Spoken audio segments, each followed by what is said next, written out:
May mga tanong na hindi mo gustong sagutin dahil hindi mo din naman alam ang isasagot dito. O di naman kaya, alam mong hindi mo din naman makukuha yung sagot na hinahanap mo.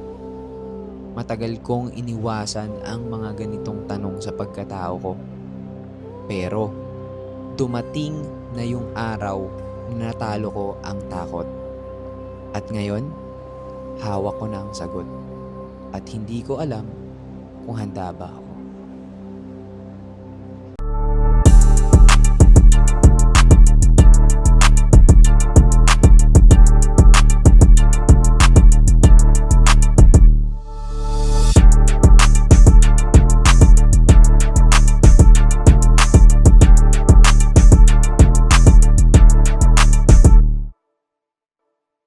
So, nagbabalik tayo and today is November 1st. Flight ko na rin mamaya. Actually, na-order ko to 2 to 3 weeks ago na yata. Nakatenga lang siya dyan. Nakaupo lang siya sa isang tabi dahil sobrang busy lately. But anyways, flight ko na in less than 30 minutes. Ganun tayo ka nag-procrastinate. Tama ba? Basta yun na yun. At hindi natin siya nagawa. Pero, syempre, bago natin gawin, ano ba itong bubuksan natin? So, yung bubuksan ko ngayon is ito yung, ano ba? 23andMe? 23andMe. So, dito malalaman mo kung saan yung ancestors mo, anong bloodline mo, or what, ganyan. So, pwede nyo check yan. Yan siya. Subukan natin siya kasi nga sa mga hindi nakakalam. I am adopted. Hindi ko alam kung anong lahi ko. Diba? Dami nagtatanong. Ito na makakapagsagot. Yeah, tama ka na rin. Hindi ko alam sinong nanay tatay ko ng birth, ano, pero alam ko sinong kumupip sa akin and they're the best, man. They're the best. This costs 100 USD or yan, okay? So ayan, 23andMe. Ayan. Welcome to you, Ancestry Service. Saliva collection kit. Sa napakadali lang na ito kasi lalawayan lang ito. Lagay mo lang yung saliva mo dyan. Yan, subukan na natin ito. Open na natin ito. So bakit ito ginagawa? Gusto ko din na buwan ni baby na alam mo yun, malaman niya anong half din siya or quarter. Diba? Kung anong ano niya.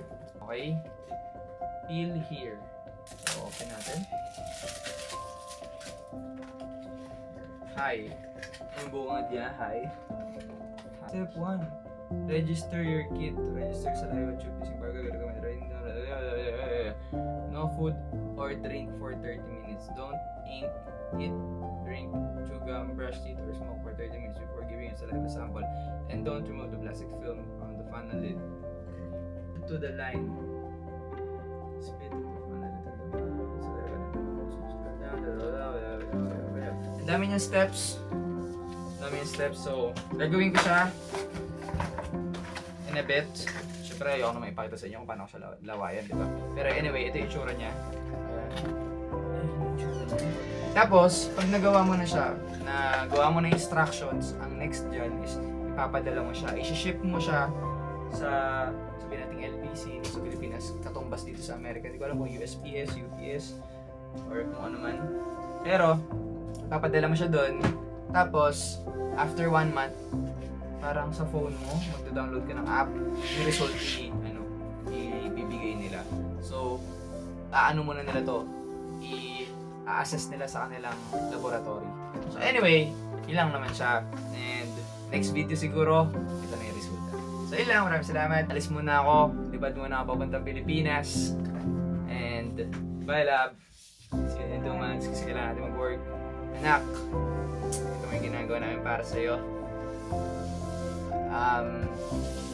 Uwi mo ng Pilipinas, trabaho mo na ng 2 buwan, balik ulit dito, and yeah, that's what's up. Bye.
Sabay i-open?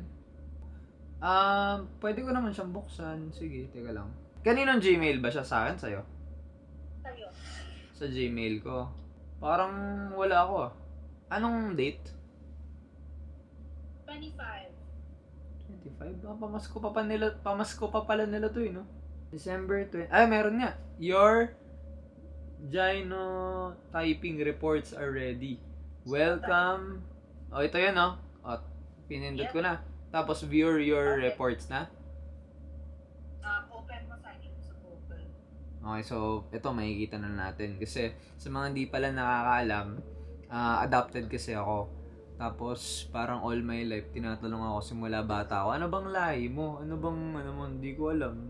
Pinoy, yun ang sinasabi ko eh. Pero dito kasi, hindi ko pa naman alam kung ano talaga to, kung makikita. Or kung hindi exact siguro, pero kung saan banda yung mga lahi mo sa world map, no?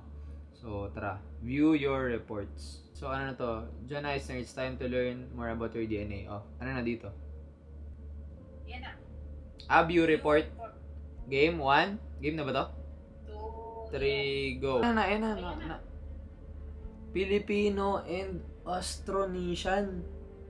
East Asian. Pinoy ka lang. Ha? Pinoy ka. Ano yung John Eisner 100%? Yan yung 100% yung composition ng DNA mo. May Chinese ako, oh my God! 10%? East Asian, ito yung orange, tama? Dun sa parang bilog. Tapos, yung Chinese, 10.5. East Asian DNA. Oh no, lang, magkalahi tayo. Oh my God, magkalahi tayo. Oh my Magkalahi tayo. Southern, ito yung maliliit, wala na to eh. Southern Chinese, mga lolo-lolo na to eh, di ba? Take ang European one na. European? Oo nga, European 1.1. Spanish and Portuguese, Andalusian, Asturian, Castilian. Ay, pwede rin sa Pilipinas din talaga ako. No? Central Asia. Southern Indian and Sri Lankan. Sri Lankan? Bengali and Northeast Indian. Mababa na ito eh. Saan yung mataas? Pinoy. Ano yung Austronesian? Ibig sabihin Pinoy ba yun?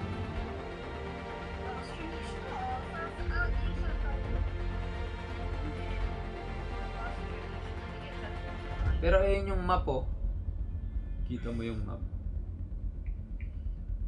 Ba't 10.5 Chinese? Parang hindi ko naman matanggap na dyan. Mayroon tigang Chinese. Southern Coastal Di sa bagay kasi mga Pinoy, di ba? Talagang nahaluan tayo ng Chinese eh, no? Yep. Southern Chinese and Taiwanese. Indonesian kasi di ba mga Pinoy? Tama ba Indonesia? Malaysia. Okay. Tapos meron akong 1.1% European. Spanish and Portuguese. Parang, oo. Siguro pa pa. Colonization pa. So sa Pilipinas pa rin yan. Mm. So wala akong lahing American or Mexican. Buong akala ko talaga. So Pinoy ako. Pero bakit ganito yung ilong ko? Buong akala ko ito na kasi yung sagot talaga sa mga tanong eh. So, ayun na. Napaka-solid nun mga bossing ko. Dahil finally, after 30 long years na buhay tayo sa mundong to, kahit pa paano nakakatuwa, kasi meron palang mga ganito na sa panahon ngayon, sa Amerika namin nabili to. Kaya nakakatuwa kasi, wala lang, parang makikita mo lang siya na, ganun pala, diba? Especially para sa mga katulad ko. So, ayun lang, masaya siyang experience actually habang binubuksan ko yung mga bagay-bagay na nakaka-excite siya. Chinese fan ako? Yeah, konting-onte. Pero, ayun lang, nakakatuwa. So, again, feeling ko lang makakatulong sa mga tao gusto rin malaman nila or 2023. And ayun lang mga boss, sana nag-enjoy kayo sa video na to kasi ako nag-enjoy naman ako dito. Sana kayo din. So ayun lang mga boss, hanggang dito na lang tong vlog na to. Hanggang sa susunod uli. Okay? See you! Salamat sa panonood. Paalam!